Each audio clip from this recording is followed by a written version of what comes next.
Now, January is the month when most of us are trying to lose a bit of weight. We start going back to the gym, we're dieting a bit, getting rid of our love handles and the muffin tops. But if glossy fashion Bible W magazine has its way, we could all be embracing our curves in 2010. Now, they've dedicated this month's issue to larger women.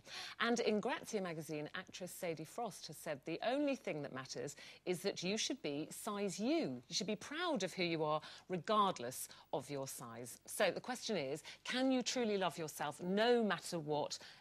Does your weight have anything to do with it? Does it affect your self-esteem? It affects my mood. I mean, I'm not as obsessed with being a size 10, say, that I used to be in my earlier days. I'm a size 12, and as long as I stick to being that, I'm all right. Yeah. But if I overindulge like I did at Christmas, I then can't bear it. I can't bear that feeling, and it really affects my mood, and I get really, really grumpy. So I mean, I think because there's loads of chips there. That's why do it, yeah. I don't have your self-control. I mean, it doesn't sort of affect my confidence per se, but it does affect the way that I feel. Now, I think it's fantastic to celebrate curves. I think that, you know, women with a shape are much more attractive than skinny Lizzies, but I also don't think that we should celebrate people being fat either.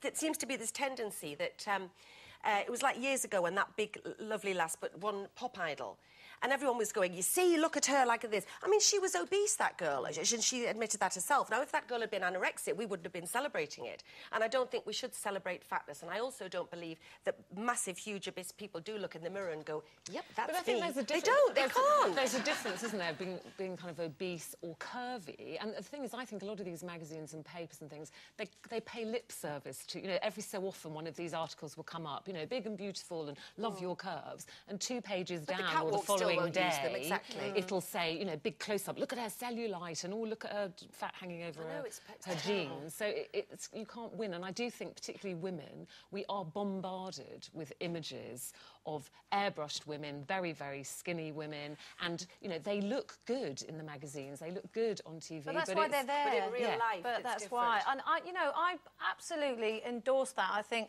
people should be happy in their own skin, whatever it is. But you think Cheryl Cole's looking a bit porky? I didn't say I think she's looking a bit porky. What I said is I thought she's not quite as skinny as she used to be. She's looking well. She looks all right. Don't get me into trouble.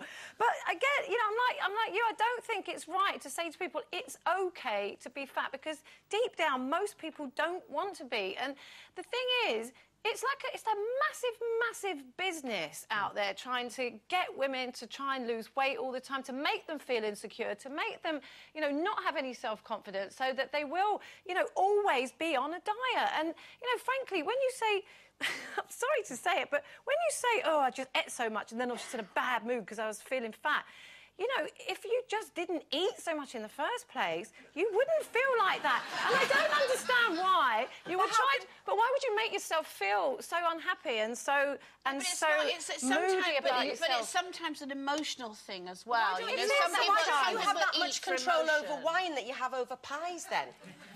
Well, because I'm not trying to give it up, I do think for some people, diet. You obviously find it easy. Food is not an issue for you, but I do think there are people that have a real problem. They mentally, sometimes it's in their head. It's almost like an illness in the head. I mean, I've still got a massive guilt thing about weight, because years ago I got very, very, very, very thin, and the guilt trip was I used to carry a Kit Kat around with me all the time, and people used to think that that's all I ate and that's why I was so thin.